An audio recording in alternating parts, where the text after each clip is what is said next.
Hello, hello, hello, and welcome to another episode of Ask Southern Belle. If you like this series of videos where you get to ask questions in the comments and then I take those questions and give the answers in the next video, then go ahead and leave a thumbs up. If this is your first time watching, then go ahead and write your own questions in the comments and I'll answer them in the next Ask Southern Belle video. So, without further ado, laissez bon temps rouler. Let the good times roll, which brings me to the first question. And this question is actually not from the comment section, but during last Saturday's auction, at the beginning, Angel said to me, "Sometime you're going to have to teach me that catchphrase of yours." So I thought I would open up the video by answering Angel's question. I'm going to break it down, explain it to you, and teach you how to say it. So here we go. Laissez bon temps rouler. Let the good times roll. So the first word is laissez, like laissez-faire, laissez. The second word is bon, like bon voyage, which translates to good trip. So it's bon. And then we have ton, the two rhyme, bon temps, which is good times. And the last word is rouler. And if any of you have been to a casino or even seen one on TV or movies, you know that there's this rolling ball game named roulette. So the last word for roll on is the same word that translates into roulette. Laissez bon temps rouler. And the hardest part is rolling the R on roulette. But if you can't roll the R on roulette, then you still say it anyway. Oh, I'm teasing. You just do the best that you can. Laissez bon temps rouler. Let the good times roll. And it's a signature saying of all of New Orleans. It's not something I made up. It's one of those things that means, okay, let's go ahead and start, or let's proceed. When you have a community event, if it's a Christian event, then you have an opening prayer. If it's just a community event that doesn't have a Christian basis, then usually it's a toast. So everybody raises their glass, and this is the signature toast. So whether it's used for one way or another, it's extremely popular. Now, the next question that I got asked was by somebody called G. Cliff, and she asked, do you have snow? New Orleans does not get snow. It's just not cold enough, because to have snow, it has to be below 32 degrees, and there has to be some precipitation. Occasionally, it will get down to 32, but it doesn't seem to ever coincide with any precipitation. Or it's just not down to 32 long enough to get snow. It's the same problem that the southern tip of Texas and Florida get. So I would like to see snow, to experience snow, to make a snowman, to make snow angels. But it's not something that's likely to ever happen in New Orleans, especially with global warming. Okay, the next question that I wanted to answer was from Karen. She says, she asked rather, what is Mardi Gras a celebration of? Great question. Well, Mardi Gras is the final day of the carnival season. Mardi Gras actually translates to Mardi means Tuesday, and Gras means big or fat. So the literal translation is Tuesday fat, meaning Fat Tuesday. So that's why Mardi Gras always falls on a Tuesday.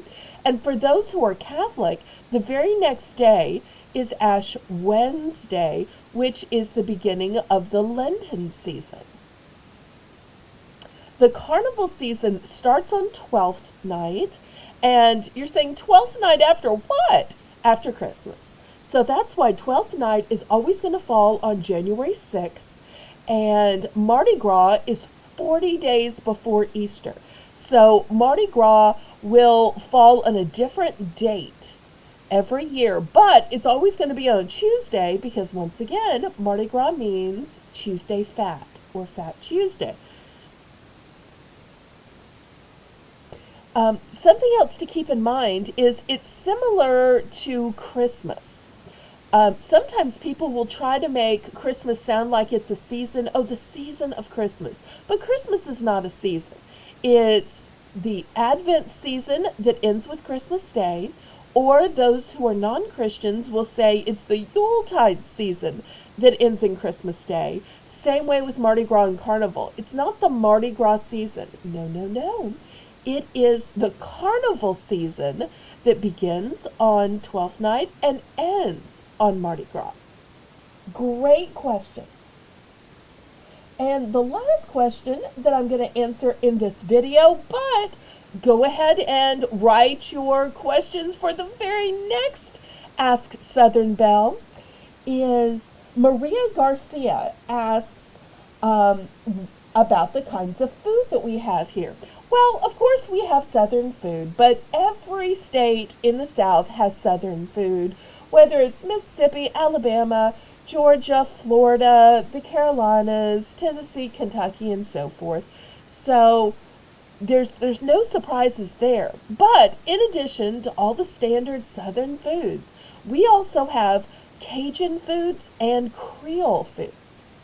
Now, some of y'all may be saying, aren't Cajun and Creole the same? No, no, no, no. They are incredibly different. Although, strangely enough, they have a lot of foods in common. As an example, they both have gumbo and they both have jambalaya. But not only is the taste different, but even the coloring is different. Creole foods usually have a red tint to them, and you're saying, why would they have a red tint? It's because there is a very popular strain of tomatoes called Creole tomatoes. They are very well known. They are renowned as being plump, big, juicy, flavorful, and therefore they are the basis of all Creole cooking. So therefore, whether it's gumbo or jambalaya or anything else, because it starts with the tomato, it's always going to have a reddish shade, whether it's a reddish shade to the sauce or even rice takes on this weird kind of reddish tone. But getting back to the ancestry, the Creole ancestors were the freed peoples who then carried on their line of descendants with other people who were in the area, whether it was with the native peoples, whether it was with the islanders that came in from all of the Caribbean countries, whether it was with the laborers, whether it was with the Cajun peoples. And you're saying, but what is a Cajun people? Let me tell you. The Cajun peoples were originally French. They came over from France and they settled in the French areas of Canada in a region called Acadia. And I believe Acadia still exists. And you're saying, well, that sounds all fine and good, but why didn't they just stay there? Well, it's because at that time, the Scottish people also sent people over to develop a new Scotland, and they settled in Canada as well. They called the new Scotland Nova Scotia. And so Nova Scotia was right next to Acadia. However, they didn't get along, and the Nova Scotians ran the Acadians out. So they loaded up on their boats, and they went to found yet another area.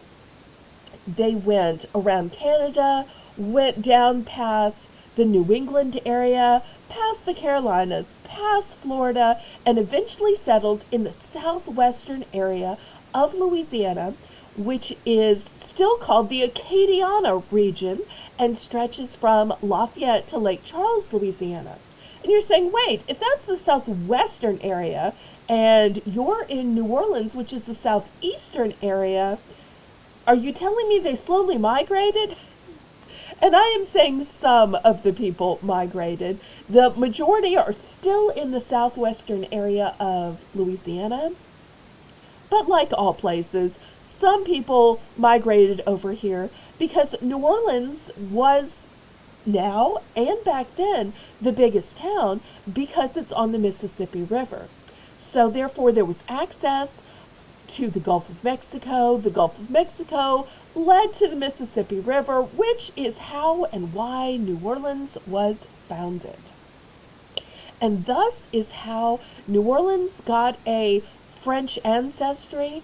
The Acadiana region received a French ancestry, and therefore New Orleans as a whole became a hub for French heritage in New Orleans, in the South, and for Louisiana as a state.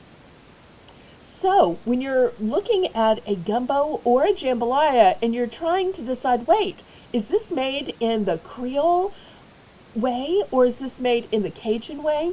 The Cajun way will have a brown coloring thanks to what's called the roux, meaning the dry components that start out the dish.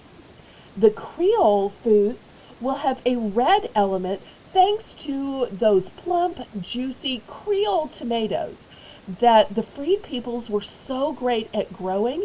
And even once they were freed, they got their 40 acres and a mule, and most became their own farmers for themselves. They continued growing through decades of perfecting their farming techniques. Well, thank you once again for these great questions about Southern life, culture, about Louisiana, about New Orleans. And so if you have questions that you would like answered on the next Ask Southern Belle, please, oh please, write them in the comments. And I look forward to answering them in the very next Ask Southern Belle video. Until next time, laissez bon temps, roulez. Let the good times roll. Roll in your life, roll in your heart, roll in your soul. Roll on and on and on. God bless you. Bye-bye.